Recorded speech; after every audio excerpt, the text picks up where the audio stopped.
Hello, I'm Daniel, and I'm here with Stacy Baker. He's a superintendent of HagginOaks and in the maintenance department, and we're here to discuss basically a little bit about GIS, find out a little bit about different career opportunities in the golf course management department. How's it going? It's going good, man. Yeah, nice to meet you. So what's your favorite part and most enjoyable part about working here as superintendent? You know, a couple things, but being outside is something I always knew I wanted to do as far as a career. So, it gives me an opportunity to spend a lot of my work hours outside in the elements, growing a crop and growing trees and growing grass is really nature. Yeah, it's really a pleasure. At the end of the day, you really get to see the fruits of your labor, so to speak, and so it's very satisfying to at the end of the season to look back at something that you created, and I think that is probably the thing I enjoy. Right. Sounds good. So as a supervisor, basically what do you see like as far as training goes? Like obviously there's different positions, different what do you call them, ranks of positions and stuff like what? There's tons of different positions. I mean, there's everything from an assistant superintendent to an equipment technician to an assistant equipment technician to an irrigation technician to just a regular golf course labor, golf course mower, cart mechanic. Then outside of my department is all sorts of from pros to restaurant staff. So there's tons of career opportunities at this property. Right. So which positions most closely pertain to like looking things up on a map and maybe locating different features on the golf course?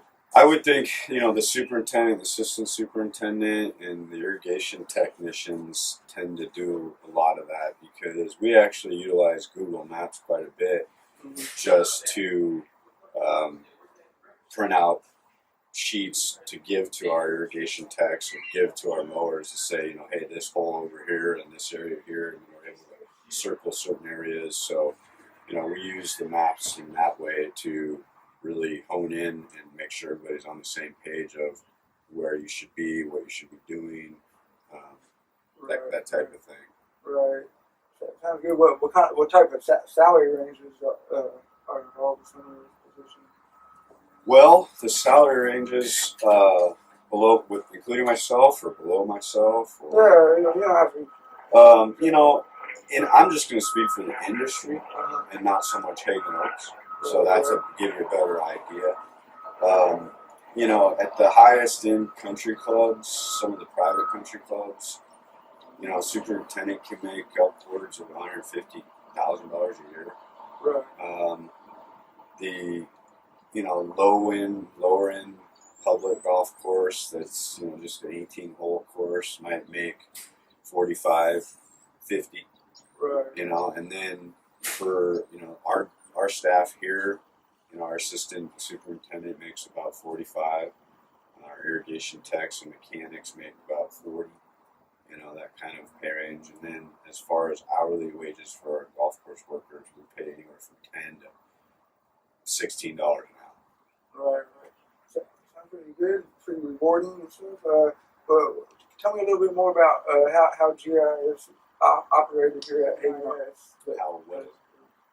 If I had to say, we do a lot of that with when, like right now, we're doing an irrigation design out on the driving range, and so we're going to have to utilize that when we go out and figure out exactly where we want to space the heads and where we want to locate the sprinkler heads and how we want to design it. Within the other side, off the maintenance side, I think it's really relevant in this industry as far as things like SkyCaddy and yardage range finders and things like that, because those things are typically utilized all the time out there as a player when you're actually playing Right, the game right, of golf. right. So you see a lot of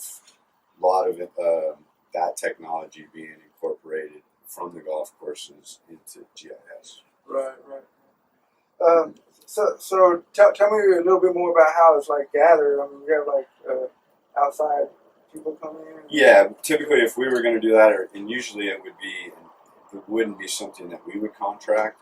Okay. Typically, like if Sky Caddy, or I'm trying to think of a couple of the other names, Rangefinder, things like that, they would already have their own individuals that would be under contract with them, or actual employees, and then they would basically be asked to come out and virtually walk the entire property, pinpointing certain areas and taking yardage and mapping and walking around greens and walking around bunkers, walking the entire property as they're collecting data, so that when the player is out here with his Sky Caddy or any other range device, he's got an accurate yardage from where he's standing to the middle of the green. You know what types of data they collect? Well, they're usually taking they're doing shapes.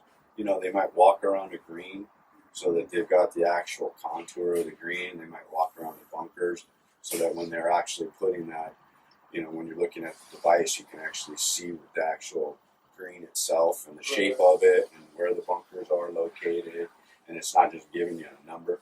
Exactly. Yeah. So I mean, it's pretty intricate.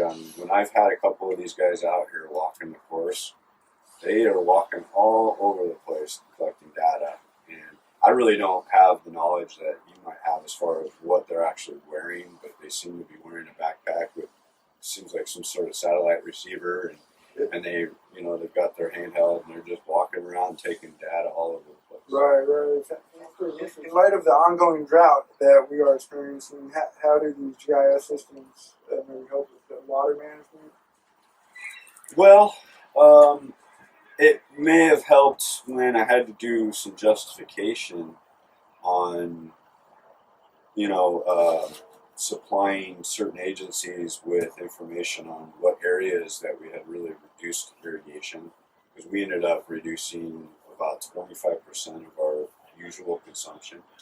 And so it was real key to be able to just use, even just simple as Google Maps and kind of, highlight and shade areas and say, okay, this whole area between 13 fairway and 11 fairway that is out of play, right, we just turned that off.